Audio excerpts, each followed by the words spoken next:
Hello, everybody, and welcome to a new update from Align Farms on our Regen trial. It's been a while. We've been quite busy, but yeah, keen to get some information out to you guys today. So we'll get right into it. So Kiri, yeah, how has this season gone for you? What have been some key learnings that have arisen? Yeah, so this season's definitely been a lot better. We come in with better covers and grew a bit over the winter.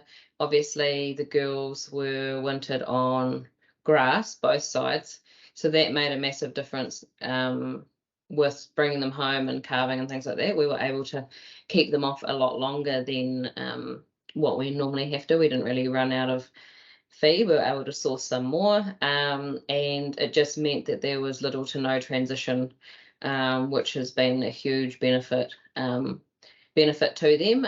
And they did come in looking really good. Condition was good. It was definitely more fit condition rather than fat, which is normally what you get off a crop. And we just did a body condition score in November, end of November, and I reckon that what my theory was of the girls not dropping that weight was going to be the thing, and I think that seems to pull through because they were 4.6. So it seems that they've been able to maintain it and didn't have too much of a drop. So that's been really good. Grass has been relatively good. The diverse pastures has definitely struggled a bit. However, I have pushed them quite hard this season to try and maintain quality, which has paid off in the vat. But it's just been a little bit harder on it. Even though we've seemed to have warmer days, you would think that it would just boost like it normally does. So that's been a little bit frustrating. But overall, calving went really well. Animal health wise, it's been, relatively good. And from a team perspective, we've been, quite happy with it. And yeah, we seem to be having a good mating. So yeah, the first 6 months has been relatively good. More positive than last year. Yeah, it's nice to kind of have a bit better of a season than the last 2 years as well to give us better comparison. I think we're trial expert now. Yeah, it's nice to see you guys as a team like really in the groove of things and not under too much pressure in that space. So yeah, Rhys, how about yourself? Have you had any learnings from this season? Well, I definitely agree with the view that we have kind of settled into a little bit of a rhythm, although still got some the challenges of running the two systems. So that's probably a learning for myself, is just now that we have got into a bit more of a rhythm of things, just reflecting back on the journey that we've been on to get to where we are today.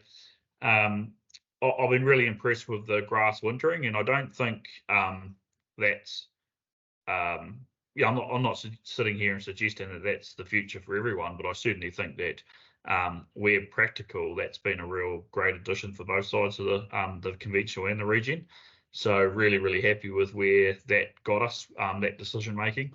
It's obviously probably been, it may not be our most profitable year, but it's certainly going to be our most productive year. We've had a really productive 6 months, and really just shows, it probably highlights the importance of climate and the weather, and that kind of boils back to why we kind of started this trial to start with. Is there a better balance that we could find between commercial realities of shareholder expectation and return on capital, and balancing what the environment socially and environmentally our impacts. So we have had quite a positive climatic season, which has really dominated production. So production's well up across not only just the Regen conventional, but across the business, which is exciting. We've really tried to last year, well, the first year of the trial, we focused on how do we grow. Like, we cannot not grow grass. We've got to grow heaps of grass. So we left very high covers. And that worked really well for the first 6 months, and we hit a wall, and production dropped away as we lost control of the quality. Last year, we tried to stay in the middle. where we tried to grow as much grass as we could, but maximise quality. Where I guess this year we've probably gone down the road of, I wouldn't say restricting grass growth, but trying to maximise grass quality at every point in time. And I think, when I reflect on that, that's been, it's kind of been unintentional, but it has been slightly intentional.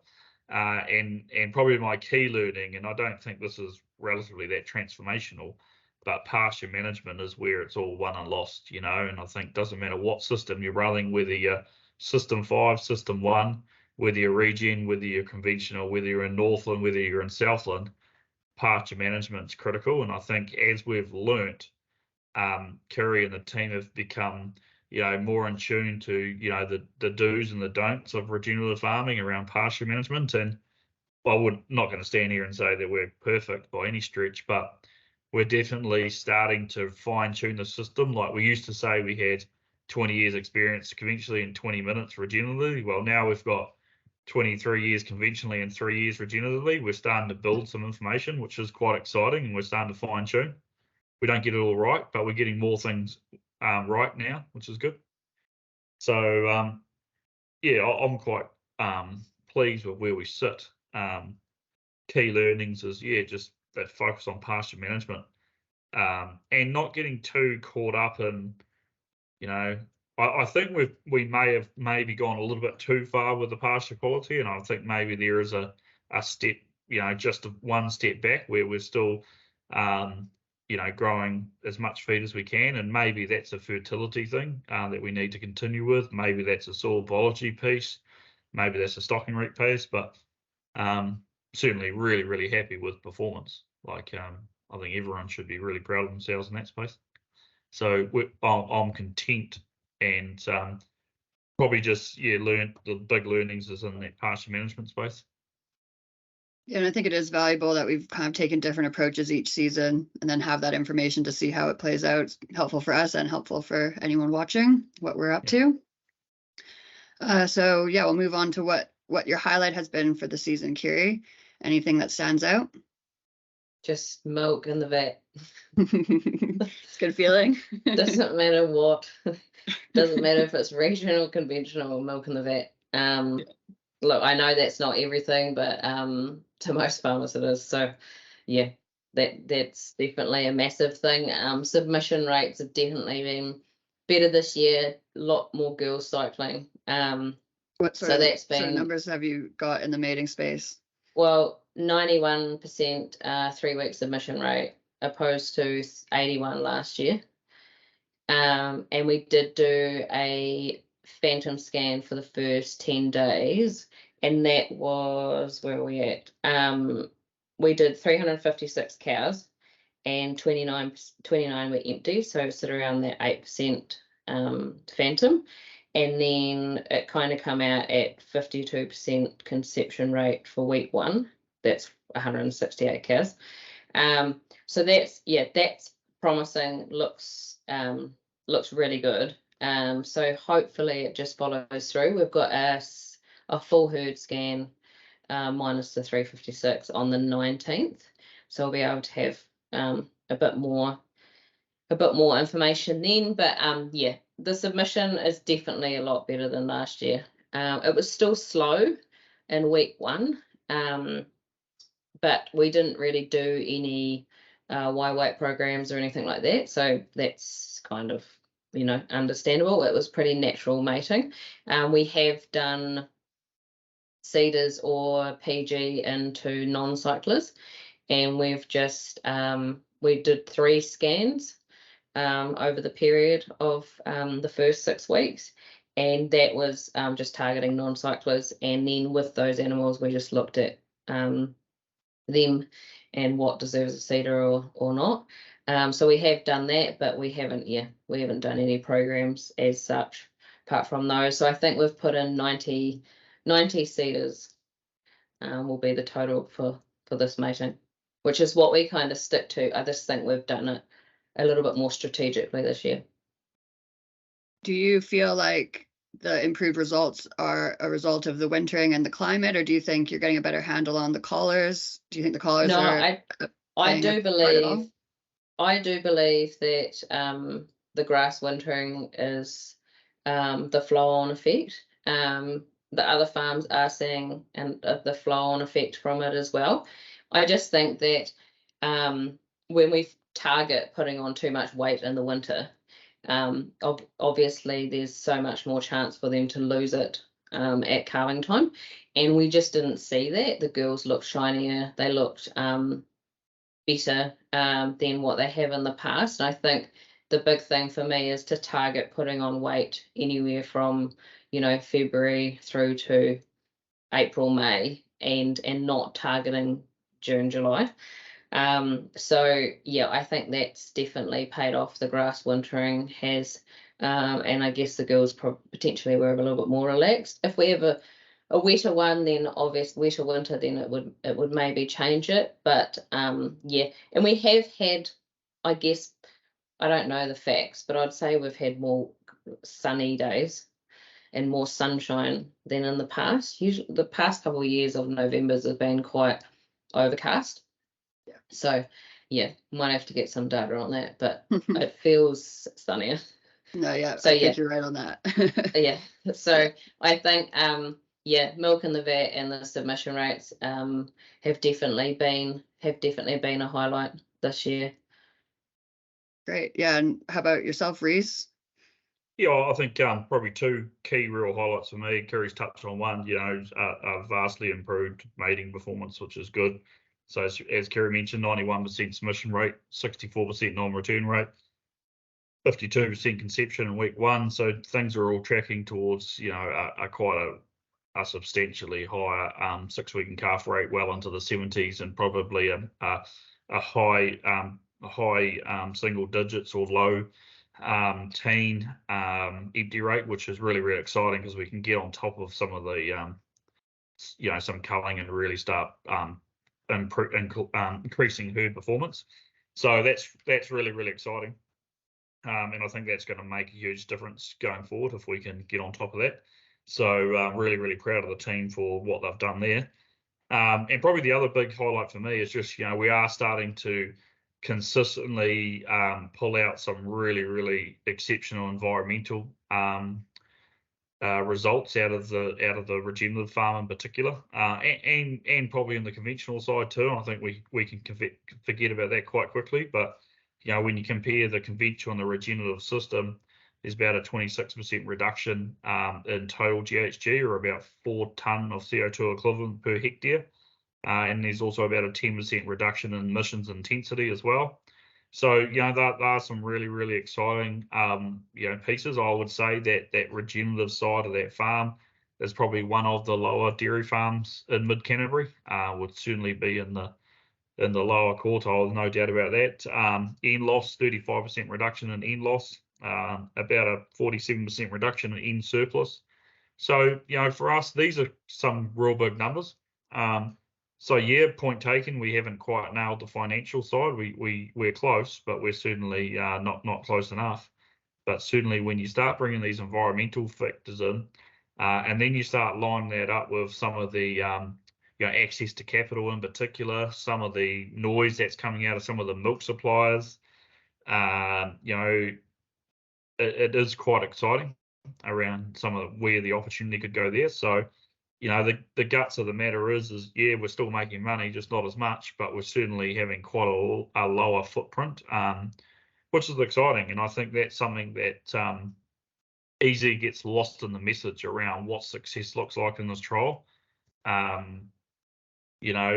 lot of individuals, including myself, see success straight through a commercial or just a return on capital lens.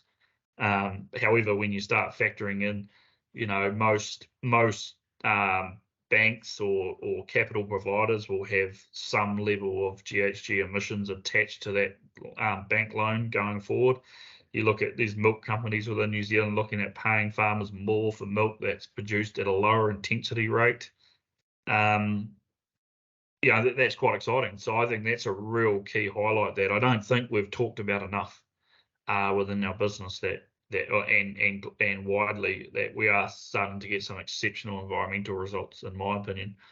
And if Kiri can continue with this performance around mating, potentially we can start rearing less calves, rearing less replacements, which has an even bigger flow-on effect, to some of these environmental results. So, that's a real success in my opinion. We've got to keep working on it, keep learning. But that's a real highlight for me. Reproduction performance and environmental performance has been a real standout. Yeah, and I think it's nice to sort of have options with the coming regulations and to not just feel the pressure and stress. Yeah. So I'm quite happy that we're having these positive results as well. So Kiri, disappointment of the season, is there anything that's frustrated you or haven't been happy to see? It's probably just the harder grazings. I think last year I thought that we kind of grazed it very conventionally anyway on the Regen side, and so I didn't really put much thought into it, but we've definitely gone harder this year, which is good because that's how we learn, how hard can we push the system. And just a bit disappointed because, like I say, what I've known in the past is that the diverse species love sunshine, so grow really, really well in that space. So that's been kind of disappointing because I felt like we've had more sunshine, but we just haven't had the same growth. So yeah, there's a few things that could be contributing to that, but that has been a little bit disappointing. I feel like we've had enough grass, but I'm waiting for that rocket ship to go off, but I just haven't really seen that yet. So yeah, it seems to be on the graphs that mid-December, mid to late December, both sides usually shoot up, whereas last year we had a really big spike about around the 20th of November last year for the Regen, so just didn't get that. But yeah, that's probably been the biggest disappointment in pasture. Lameness come in quite early this year. Definitely don't think we were only ones, speaking to vets and farmers around. That come in a little bit earlier, so that was a bit not too bad, but just the girls were a bit softer a lot earlier than than usual. So I think that come in around mid-November, which can be a bit tricky, being right in the heart of mating.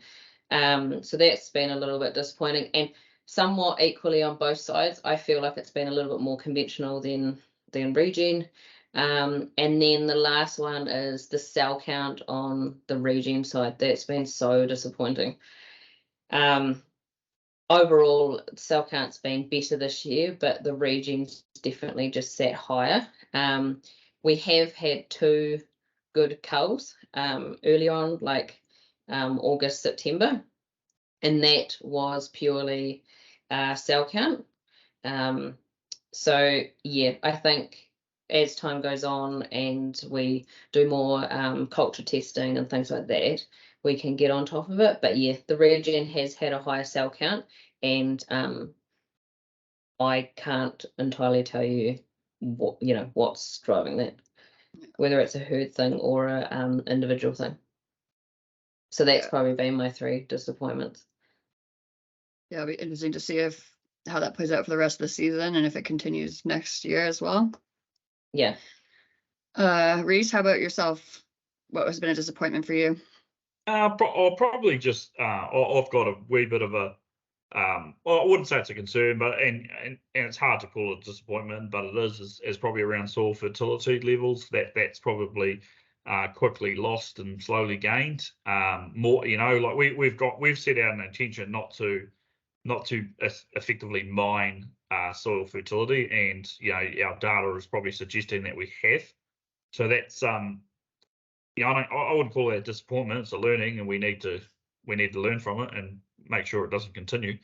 So hard to call it a disappointment, but it is disappointing because we've effectively been putting the same units on both sides, and we've found a reduction. So potentially that's got to do with that. We're using a lot more slow release fertilizers, or more organic fertilizers that are slower to release.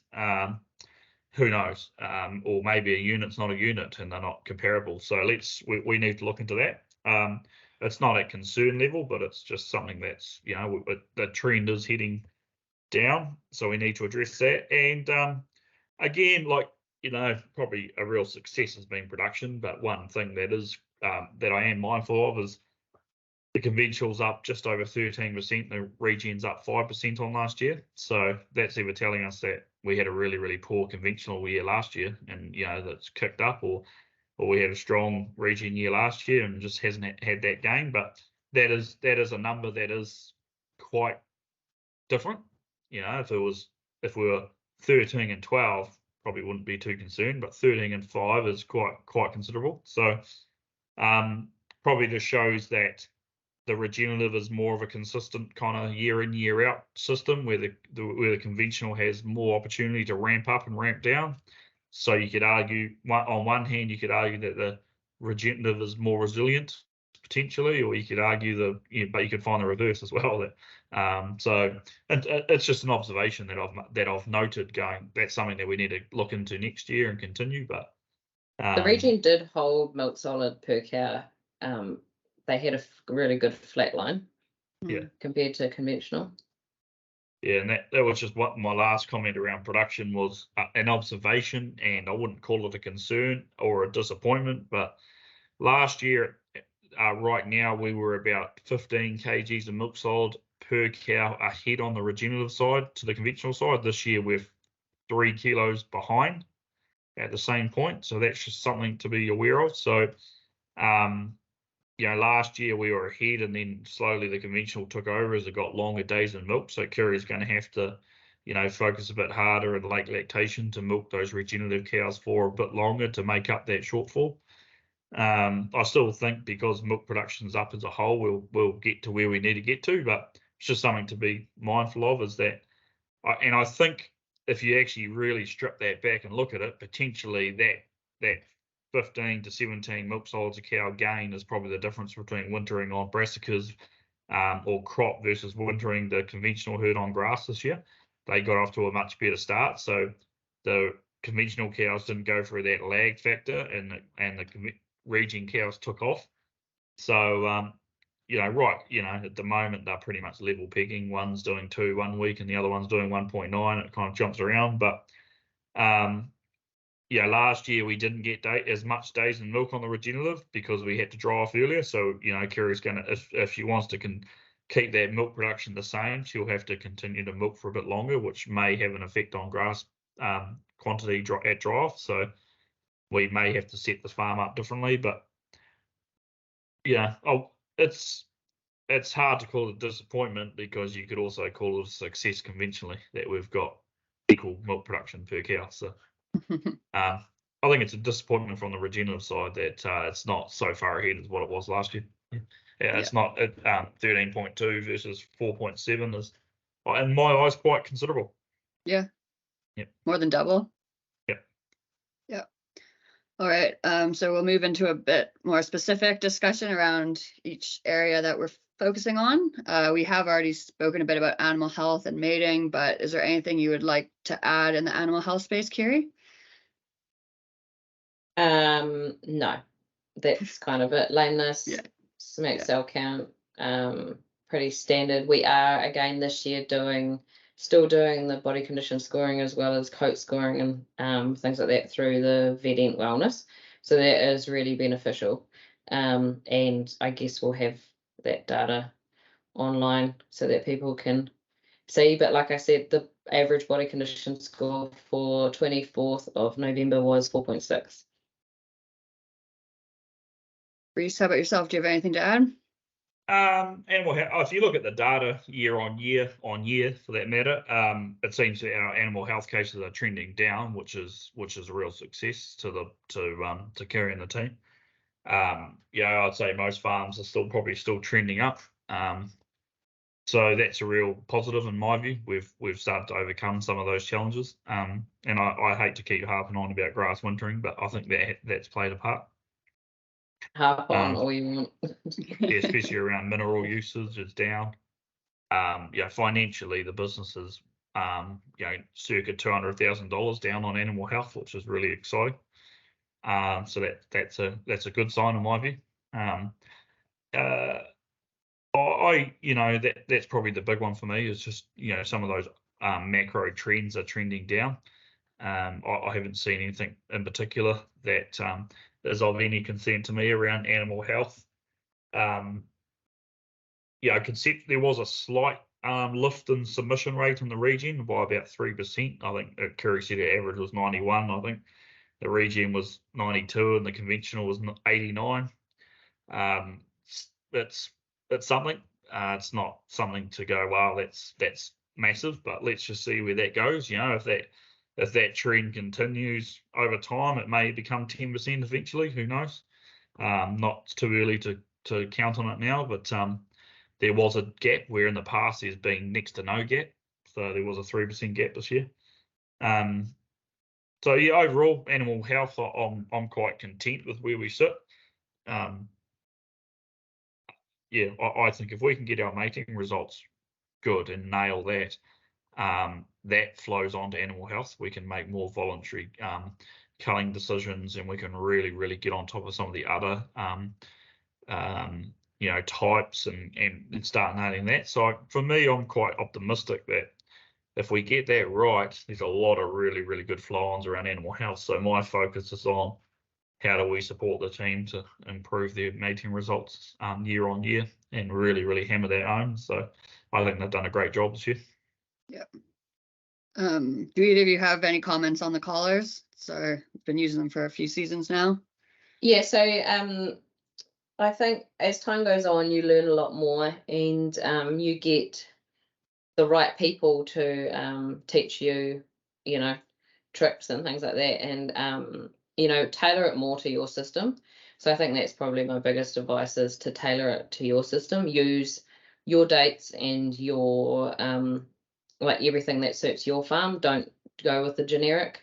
And that's probably been one thing that's been really cool, being able to do that.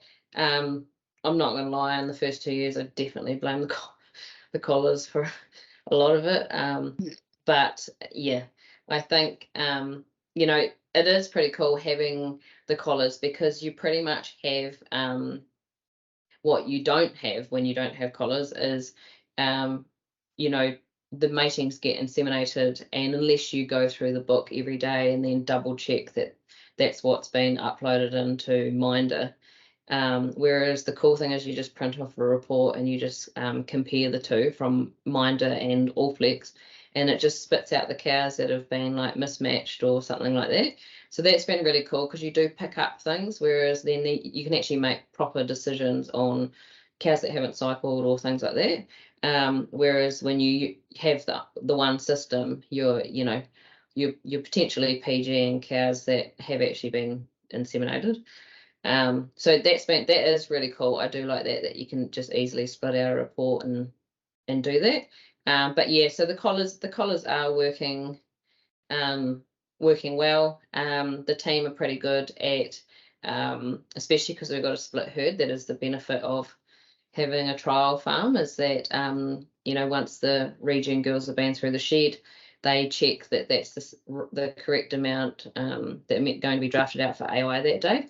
And if not, they're pretty quick to go to the paddock and bring her back. So we haven't had any missed matings as such. And rumination and everything seems to be doing its thing. So yeah, as years goes on, we learn more, and we get taught a lot more from Allflex. Anything to add, Rhys? Well, heaps to add, to be perfectly honest with you. Yeah. I think there was probably 3 reasons why we put collars on. One was to reduce death rate, and it's definitely aided in that. However, at the same time, we started to really, really ramp up Yoni's testing, so it's hard to really differentiate the two. However, I think collars, we have a lower wastage rate, so I give it a tick in that camp. Secondly, we wanted to put the right semen in the right cow at the right place, and I'd probably give it a really, really big green tick in that. The ability to be able to AI for 10 to 12 weeks without fatigue and put the right semen in the right cow has been an absolute game changer. For example, if you compare, these numbers won't be exact, but I'm confident enough to say them, is if you look at Kiri's calves that were born this year, the farms with collars versus the farms without collars, there's about a 65 BW difference between average BW between those two herds. And really all that is being able to AI for 12 weeks and put the best genetics into the best genetically cows to get the best calves. So, over time, is that over 7 or 8 years time, Kiri's whole herd will be 65 BW better than an average herd, which is $65 a cow. There's another 65 grand of straight profit year on year, all being equal with the BW system. I'm not saying I'm an advocate or I'm pro or against it, but that's what the numbers tell us. So that's really exciting. So massive tick, right place, right time. And we also wanted to improve our mating results. Well, I think I'd probably give it a cross there, to be fair. Like, the harsh reality is, just because you've got a bit of plastic around a cow's neck doesn't make it cycle. And it's very easy to say, oh, I've got collars on, I'm going to get an exceptional rate. Well, that it actually starts way before that. Getting cows and calves early, feeding cows well, getting them cycling well, getting their minerals right, wintering them properly, getting correct body condition scores, all of the above, right semen, right day, right place. So I think my gut feeling on collars long term is that they need to do more than just those three things. And I probably think that just a rumination collar on a cow will probably become quite redundant very quickly as we get more transformational virtual fencing, etc. And I think, for me, I've resisted virtual fencing for some time, and it's getting harder and harder by the day to resist because it's getting better, and pasture management is everything. So that's something that we need to address as a business. But overall, I'd give the collars probably a 2.2 out of 3. To be fair, that certainly hasn't answered all my questions, but the transformational change of our herds by putting sex semen into our elite cows and putting high BW genetics into our next bracket, like we as a business used to mate for 3.5, 4 weeks. We were AIing a 400 BW bull into a minus 150 BW cow. And it was just ridiculous, like when you look back at it. And it was efficient. We got cows and calf, and we had heaps of bulls and all this stuff. But due to this, we can really, really tailor the best cows. And it's, Kiri's average BW of their calves was over 300 this year. Next year, they're looking like 360, 370. I think, our herds with collars are just going to strip our herds without collars on quality of animal real fast. Like it's just going to be chalk and cheese. So that's quite exciting because that's a real big I think one of the biggest low-hanging fruits any business in New Zealand's got is to improve their herd quality. So that's why I'm really excited about collars. But I just think that just doing rumination and drafting a few cows will be redundant soon. It needs to do more than just that. So what is that? There will be other things come to the market, but overall pretty happy. I think one thing with the collars is, and I've only probably just learned it this year, is that it teaches you to look at animal health in a completely different light. Like normally with the cows are grazing, they're eating, they're doing the standard natural behaviours of a cow. You kind of put it in the she's all good box. So I think one thing that's been really cool is that we don't rely heavily on the collars because it doesn't always pick up everything. But one thing that we're able to do is farm how we used to, where it was attention to detail and eye. But now we've also got a backup system that gets us to look even further than just what we can actually see. So that has actually taught us, me and the team, a lot about animal health and to look a bit further. So that's been cool. Yeah, it's nice to have that additional insight, pick up on a few extra things. So yeah, we've also spoken quite a bit about pasture and pasture management, but is there anything you want to add to that, Kiri? No, that's pretty much it. Yeah. I think we will continue what we're currently doing, because I think it would be good to see the season out and then see, what happens there. I think for both sides, the biggest thing is to push the round out, by a few days for both sides. Currently, it's around 25 to 26 day round for Regen and 21-day round for conventional. Over the last 10 days, I'm not going to lie, the conventional definitely would have got down to a 20 to 19 day round. We definitely had some tough weeks, couple of tough weeks where we just didn't get the growth. And same for the Regen, we probably got down to a 24 day round. So it's just trying to stick to what the current round lengths are now, and push out a few more days if we can, and hopefully be on 30-day round for Regen by the first 5 to 10 days of January is the goal, because we know that February can really hurt us if we're not careful. But yeah, at the same time, don't really want to be feeding out silage, and try and avoid that if we can. But that's where we're kind of at with pasture. Anything to add to that, Rhys? Yeah, I guess I've always had a bit of a view that if you grow 18 tonne of feed at 11 ME is the same as growing 16.5 at 12 ME. Why don't you just focus on growing the highest quality feed and grow less of it? So we've probably unintentionally we've tried to almost grow less grass but more quality, and I think it's probably made us a little less resilient as a regenerative system. Like in the past, we always had feed in front of us, so we kind of just like we were quite. I felt we were a little bit more resilient than probably what we are at the moment. But it's bloody difficult. And it's harsh reality of pasture management is what's good for a plant is not good for an animal, and what's good for an animal is not good for a plant. So an animal just wants to go in there and graze whatever they like when they like and have no day rotation, just go around and pick the eyes out of it.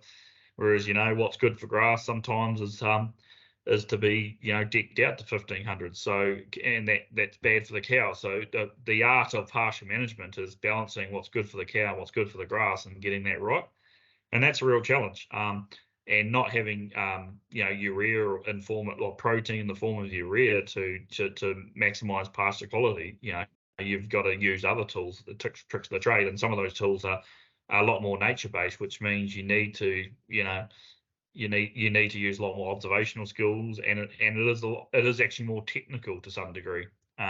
So look, I'm not disappointed at all in the fact that we're growing better quality grass and milk production's up, but I think we need to find the balance there. I wouldn't say we've found the balance at all. And then the other comment is I think we need to do more work as a business around functional diversity and how diversity plays out, and probably get more scientific about it, to be perfectly honest with you. It's probably the quick way of saying it. So I think we need to probably bring some people into the business that can lead us on a bit of a path there around getting that right. I don't think we've nailed it. We've put a heap of species in, and they've all got different heading dates, and it's been great, but surely there's some really great signs out there that we could tap into and utilize. So that's something that I think as we start regrassing paddocks, we can start being a little bit more prescriptive, so to speak, to some degree. But overall, really, really content with where we're at. An ongoing comment that gets brought up is pretty much most people that walk into our paddocks always make comment around that we've got lots of clover, but they always find an issue with the clover, like it's got a spot, or it's got this, or it's got that. So that's something that we probably need to continue to look into, and that's something that we need to address. But don't have any specific. One thing that was probably in early lactation, well, like our second round was quite tough on the Regen, and there was a couple of days there where probably Kiri was pulling her hair out, and I was like, oh shit, we've hit the cliff. This the cliff that everyone told us would hit. But I think when we look back in reflection, the issue was probably more that because we had such a favourable spring and the cows were milking so well and they transitioned a lot better, their intakes were up, which meant production was up, but meant that they overgrazed paddocks a lot more. And I think you really do need leaf on the ground to be able to photosynthesize and fix in to be able to grow that next crop. And if I look back in reflection, it's not through bad management or anything. It was probably more something that I need to put my hand up and say, hey, look, we needed to offer more feed to those cows. And they milked bloody well, and it was sexy as daylight. This is bloody brilliant. Keep it going. But in reflection, we probably actually limited ourselves a wee bit. We could have actually maybe milked more, even better, or we could have actually grown more grass. Who knows? So that was quite a big learning curve for me. Is around the ability to stop cows overgrazing when it's a good thing.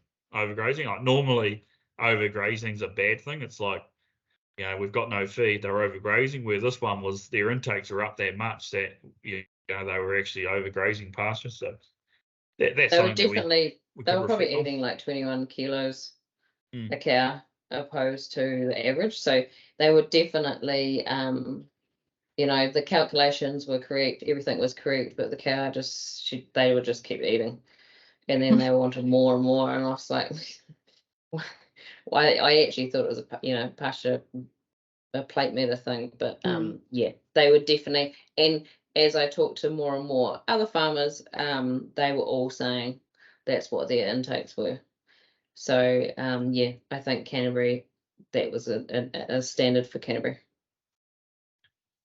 So that'd be my comments around pasture. Yeah, I think as more people experiment with the diverse pastures, and we've got the Ngātahu trial, we'll get more information, more data on what works well in the Canterbury context and how we can maximize the benefits of diversity while still having really productive, beneficial pastures that work for the cows. So what about supplements? How have you been feeding the cows this season, and is there a difference between the herds? No. Short answer is no.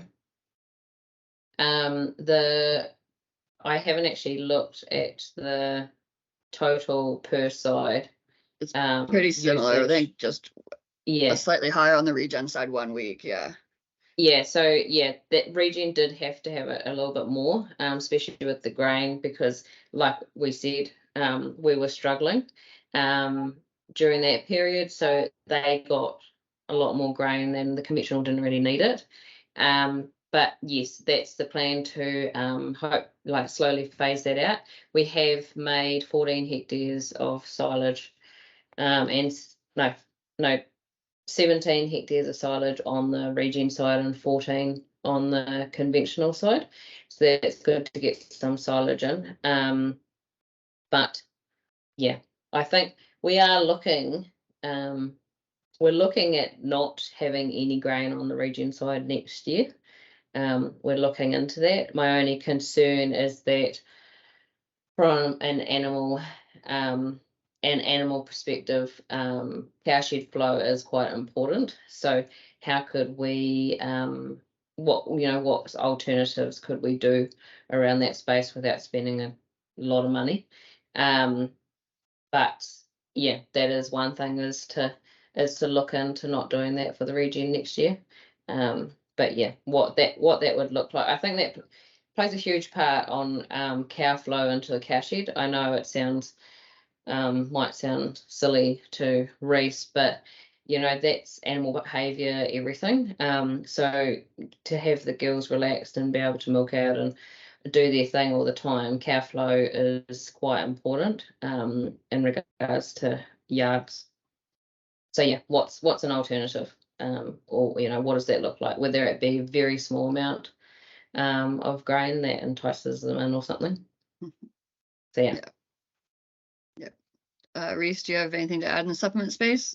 No, just that comment. Just from me, I'm strongly trying to encourage. I'm not necessarily saying the elimination of grain, but I would like to go back to a grass based diet. And I think that's the next challenge for the regenerative. I just think, yeah, at the end of the day, at the moment, all we're really doing is trying to compete financially with a lower stocking rate. We know we can grow the grass, so we're never going to win on that battle if we're trying to win. Like, I'm not saying that it's all about winning here or losing, but if you use that mentality, if all we're really doing is just farming with a lower stocking rate, putting the same amount of supplement, trying to get better production, well, that's not going to happen. So for me, I think that we need to start seriously looking at finding that way to reduce grain intake. So I also think, yeah. So I understand the challenges, but that's my challenge to Kiri for next year, and the team is to farm with the least amount of grain they physically can. So maybe that's 50 kilos a cow, maybe it's 100 kilos a cow. I'm not too sure, but that's for them to go. But I would like to see, that replaced with grass silage and grass. So that would, you would lead towards we need to grow more grass if we do that. So we'll need to go on slightly longer rounds and sacrifice a bit of quality. So it's not as easy as just pulling the grain out. That they don't milk off thin air. So we need to replace it with something, and we would need to change our pasture management to be able to do it. But that's the challenge of farming and farming with nature. So that I would like to see a reduction in supplementary use on the regenerative side next year. Yeah, I would agree with that. I would be interested to see, just how the system holds up without the addition of grain. So irrigation. This is maybe our first semi-normal season of the trial. Still not normal. It's I don't actually see any difference anymore. Now that we don't do cover crops and things like that, I just don't see any difference. There is a difference though in what's being applied, but maybe that's just chance. Yeah, it's that's not. I'm not making decisions based on Regen or conventional. Put it that way. Yeah. Okay. I think where it highlights in the data is just the fact that with pivot 2 is 100% on Regen. It's the pivot that never gets bloody turned on, or the one that gets turned on last. But I've got no doubt that having higher pasture covers means less irrigation. But the contrary of what Kiri's saying is that this year she's intentionally had slightly lower pasture covers, so there's been no difference. But I've got no doubt that a higher pasture cover model will use less irrigation. There's just that's just basic science, really. In my view, is if you cover the soil better and have longer covers, that is less and lower temperatures, lower temperature, less prone to wind erosion, less prone to heat. That you'll use less water. So and we've seen that in the cover crops. But I just don't think that under the current system that we're running, we'll see any difference. The only difference will be just subtleties between soil type, etc. Like one of the challenges with the conventional system is, and that Regen is, like that pivot 1, for example, although it covers more conventional, it covers the rockier soil, so it goes more because you have to irrigate that bottom one. So the way that we collect and collate the data right now is kind of accurate, but not. And that's just the challenge with the way that we have the farm system set up. So I side on both sides of the fence. If you've got high pasture covers, you'll use less water. You'll hold and retain less water. There'll be less wind erosion, etc., etc. But if you're farming a system to try and chase metabolizable energy, I just can't see why there'd be a difference, really. Yeah, I would agree with that as well. Like it was quite a bit of difference when we did the cover crop. Like and had the higher covers. But I think that from everything that Rhys has said, it makes sense for basic science of how evaporation works. Cool. So what about the team? Is there anything worth mentioning about what's going on with them? Things are a bit more streamlined now that we're on the 3rd year. No, it's become like it's just our norm now. It's our norm, and we don't really notice any different. there's always going to be times where it would be a hell of a lot easier if we were one farm and we could graze the highest paddock. You know what I mean? When you've got one herd going into this cover and the other herd going into that cover, it's slightly frustrating. We noticed it quite a bit at the end of the first round because we were trying to push the Regen girls out, and the conventional girls had quite an ample, I think they had 4 paddocks at 3,200 for the second round. And the Regen, we were like scraping the barrel to get to the 25th of September, and it was just like the boys were like, can we not just go into that paddock? Like, have you seen the feed? And I'm like, keep going. Yeah. So like that's the only thing that gets annoying. And it's very minimal. It's like 3 days or something. Every now and then. But other than that, it's just become our norm. And there are perks in it, like cell count. It's easier to look for 300-400 cows rather than 1,000 when you're looking for cell count things. Same with AI. It's way easier when you've got, a Regen herd and she's been allocated to whatever. So there is a lot of perks to having the trial. All the data that we collect, whether it be mating data, whether it be mastitis or things like that, that is actually a lot more handy than what we realise, because we're having to update data so much. We just have it at our fingertips. So from a trial perspective, it's just become our norm, and there is the pros outweigh the cons in most spaces. And like, we can't forget there's more going on than just a Regen trial. We've got the carbon testing station and things like that, and then we've still got nano bubble happening, and then we have pretty much a group of people through once a fortnight. So the team have got used to that, which is pretty good. But yeah, it keeps people interested, and we learn a lot because people give their comments on what they see. Yeah, it is really valuable to get outsiders' eyes on it, and just even if we don't take their comments, whatever their comments are, it's still good to have feedback and to be able to reflect on the comments and make changes if we see fit. If you see on the website, like the data that we give for this trial is probably, I don't see anyone giving this type of data, and the easy access to it and it being really easy to understand, the graphs and everything like that. No one else is doing this. So I think it does make it all worth it, and it's, not as hard as what it may look. Yeah, we're in year 3. It's just a bit of a habit now, which is good. Yeah, keeps me up to date, I can tell you that. Because the old minder wouldn't be, maybe. Yeah. Rhys, how about you? What have you observed with the team this season?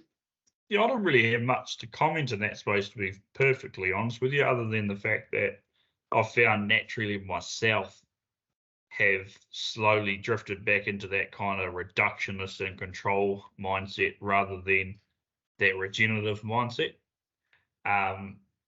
So you'd have to assume if I've done that, like most other people may have as well. That's a gross assumption, but I just think it's quite ingrained in us, to be fair, So that's it's a cultural thing. It's an observation, but no, I don't. I think that Kiri made a good point around the exposure of people coming on farm, and that has different effects to everyone. But no, I'm content with the team. I think they're firing on all cylinders, which is good, and they've got into the grooves to some bit, and that's not saying it's easy, but that's just saying that we've learned to deal with it. Yeah. Cool. Well, start to wrap this up then. Maybe we just touch on what we're planning for the rest of the season, and what if you have any changes or things that you're expecting to happen, anything with regrassing, etc. I was meant to be regrassing right now, and I'm not. I don't know. That was more on the conventional side, to be fair. There wasn't actually going to be any regrassing on the regen side. But currently, no. Depends on what our January does. It is just important to push that round out, because for the last 2 years, we just absolutely battled moving any day in February. And no matter how much I tried, I just couldn't do it. So it's really important that we get onto that a lot earlier. And then that might give us more milk and more days in milk for the Regen girls.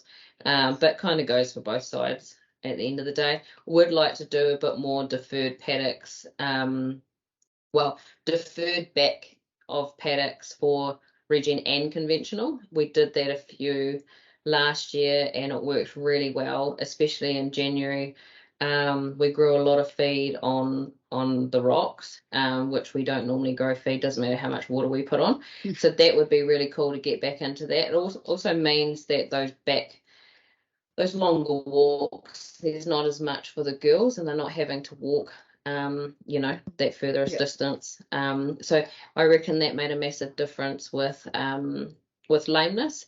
And then, touching on that again, I definitely think I said to the boy, I may have promised that we could do 10 and 7 again come later April, as long as we can get some milk. That has been I love it, and I say to a lot of people that either haven't done it or they don't do once a day or anything like that, that the girls, you can literally, you just know when they're sore and they've had enough, and I can literally go, right, tomorrow we're going to go 10 and 7, and it's a later start, and you'll get to the paddock and they'll be like not even standing, they're not even waiting for you. So you kind of know when they've had enough, or when they're a bit sore or things like that.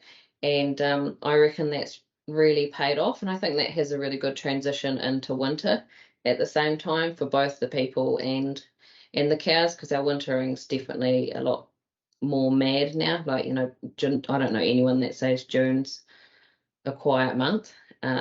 So that's kind of the back half of the season, and hopefully have good scanning results end of February.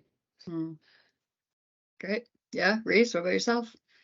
I think for us, I'm quite keen to really nail home this reproduction thing, so that we can really tidy up the herd and get it in absolute top performance for next year. I guess the balance of the second 6 months is making sure that you're having an honest season for the one you're in, but also setting up for the next one as well. So, and that's a real balancing act between what's right for this year and what's right for next year. So, because we are up on milk, it does give and profitability is sound. It gives us the ability to focus, have one eye firmly on next year and an eye on this year, rather than in the past we've had probably 2 eyes on the current year. The other thing that's going on, which is keen to start seeing some initial results, is through this metabolomic and microbiome test that we're doing with Lincoln University. So we've already done our first round of testing. We've got our next round of testing in January, and then some in March and May. So that's really exciting to start to see that data. So that'll be coming out. It'll be made available to Align in over the next 6 to 8 months. So that's exciting. They're probably the big ones for me. I think next year for us, it's around, can we run a lower cost model? We may not get the total production, but can we cut further costs out by reducing our supplementary feed? So that's a bit of a work on there. And I guess the other one that's becoming more and more interesting to me is this agroforestry space, and whether we do this on Clearview or whether we do it somewhere else. But, we all know at Clearview there's parts that Kiri just spoke about that's, 2.5, 3K by the time you walk down the track and through the paddock to the back of a paddock that's kind of unirrigated. You kind of sit there and think, someone drives here every single morning on their e-bike to move these bloody sprinklers. Should it just be in trees? So That's another area that I'd like to look into across our whole farms, not just at Clearview. So that's an area for me that has become more and more interesting as we've come along. So, I don't think the return on trees outside of cow sheds is that high, but certainly in the peripherals, you can see a real argument for it. So, but yeah, business as usual. Really get reproduction performance right, and be honest to this year, but set up for next year. They're probably the key goals that I would like to see executed to, and have a tidy up of the herd, and then back into it again next year. Sounds I think good. one thing, it isn't trial related, sorry, but it has been a change, is the e-bikes. We brought 3 e-bikes for the boys this year, and it's actually been really, really good. Like, there's been a few teething issues, but other than that, they've been so good. They feel heaps safer on them. They're lower to the ground.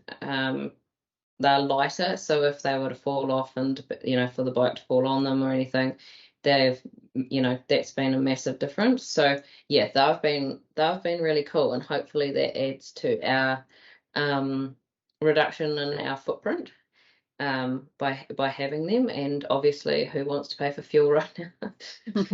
So they've been really good. So yeah, that's not a Regen thing, but that has been quite cool. How regularly do you have to plug them in? Well, they plug them in when they milk, pretty much. Okay, yeah. And so it also depends. Yeah, well, it depends what mode you have it on. So there's like an eco mode and a power mode, and obviously my goes go at 100 miles an hour. So they run on power. TD runs on power all the time. So yes, you could slow them down and have it on eco mode and things like that. There is a few tricks to it. It's just got an app. But yeah, they pretty much just plug them in. And yeah, away they go. The teething issues have mainly been around, like, this farm is quite hard on gear, just giving that riverland bit. We have quite a few wet spots and things like that. So yeah, it's probably more a farm thing rather than a bike thing. But other than that, they've been really cool. Awesome to see the reduction in like health and safety events. Because we did see a lot of that from bikes with the heavier ones. Yeah. So yeah, that's cool. And the boys just feel so much safer on them. Yeah. Yeah, it looks like I could ride those, and I wouldn't ride the double bikes. I couldn't. You could so could get on them. It's an assumption. They are quite fast though. Yeah. Like it's quite deceiving how fast they are. But no, they're cool. It's cool. I reckon that's the future, to be fair. It's good to see that we can finally have something. Yeah, nice. Great. Well, if either of you have anything else to add, no, we'll wrap this one up for now, and we'll be back in a couple months to give you more updates. But if in the meantime, if you have any questions, feel free to reach out to any of us. Rhys is probably your best contact. And we're always keen to hear feedback, as we said before, and continue to learn and grow in this space. Thanks, everyone. Thank you. Thank you.